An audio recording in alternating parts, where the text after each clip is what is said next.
We chose to assess the SLO having to do with the writing process and how well our students were able to demonstrate that they were using a process when they write. And my memory of how we chose that was partly because it seemed very essential to the work that we do in the department, and it seemed like a good first start in that we would all have experience with it. It was all equally, it was important to all of our classes, I think, equally. And so we would be able to bring that interest and also experience to the discussion. So we were looking for something that was kind of general enough that we didn't feel intimidated by the newness of it and everybody could kind of jump in and contribute.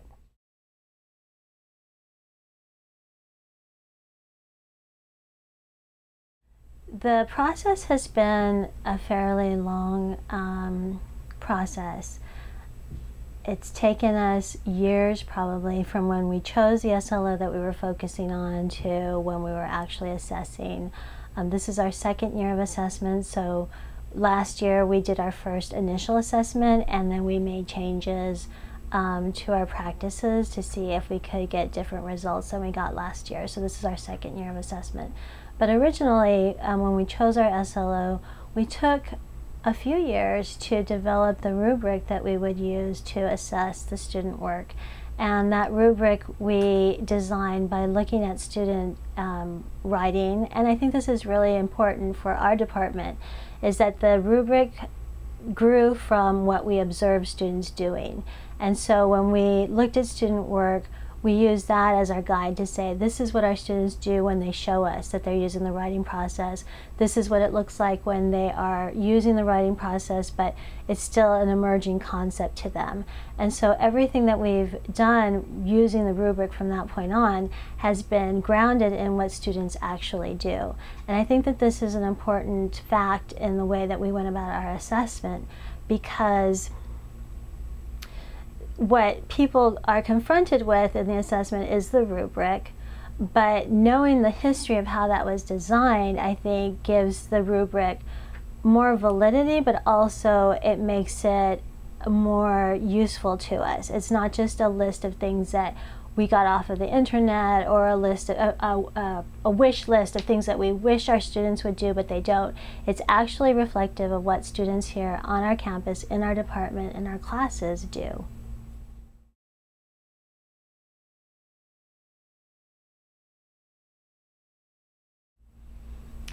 I remember personally being a little surprised at how my students were performing and how well they were showing their understanding of the writing process. I had come from a background of the writer's workshop and the writing project, and I thought that, you know, this was just a key part of my classroom. Of course, my students were doing well in it. And when I started to really look at the evidence of how well they were using the writing process, how well they were able to show that they were using the writing process, I was surprised. And I think that overall I heard from other people in the department that they were surprised too, that they thought that their students were getting the idea a little bit better or able to apply it a little bit better than they were. And so we were all very excited by that and motivated to think about what we could do, what some of the interventions were that we could create, and the dialogue, you know, just amongst us about what we could do differently to get the kind of results that we knew were possible. And so that was very exciting. But I think for myself, and I won't speak for other people in the department, but I was surprised that my students weren't doing as well as I thought they would have.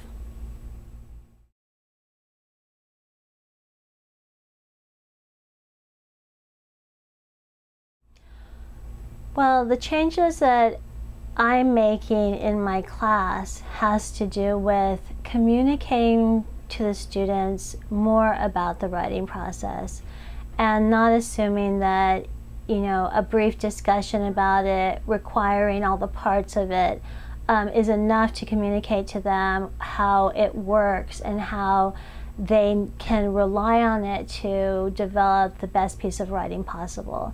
And so it's just become more ingrained in my classes. My students have become more aware of its presence when they write. And so I've designed interventions and using more of the vocabulary in class, directing students' attention to the step that we're using or to the process that they're engaged in. It's just become more present in my classes, and I've been very happy with the results. I don't know how my students are performing, particularly in the assessment, but I know that in my class I have seen evidence improve that they are able to use the writing process and that they are able to rely on it so that their writing and their finished drafts improve.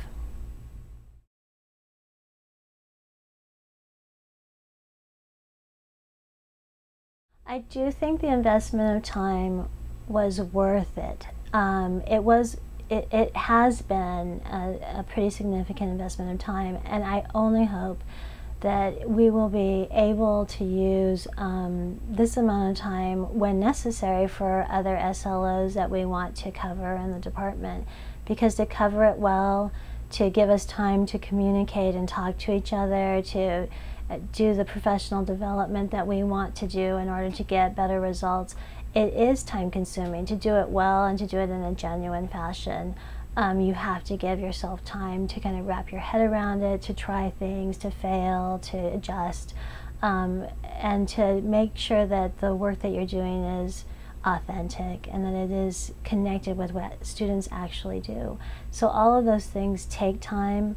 But the investment is worth it, and I worry that as more SLOs are covered, that there's going to be a rush and that we're going to feel like we can't invest the amount of time that we did on this initial SLO. So I'm hoping that's not the case.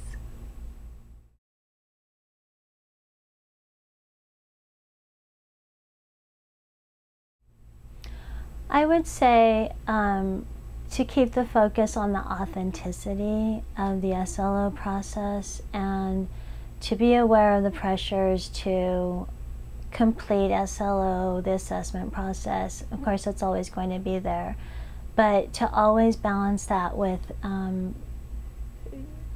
requiring of your department and of yourself that you get authentic results and that the assessment is grounded in what students really can and do produce. And our knowledge as professionals and experts in the classroom of what is possible and what's reasonable. So as the SLO and the assessment process becomes more integrated into what we do as professionals, that we not lose track of the purpose of it and how it can really serve us and the students especially.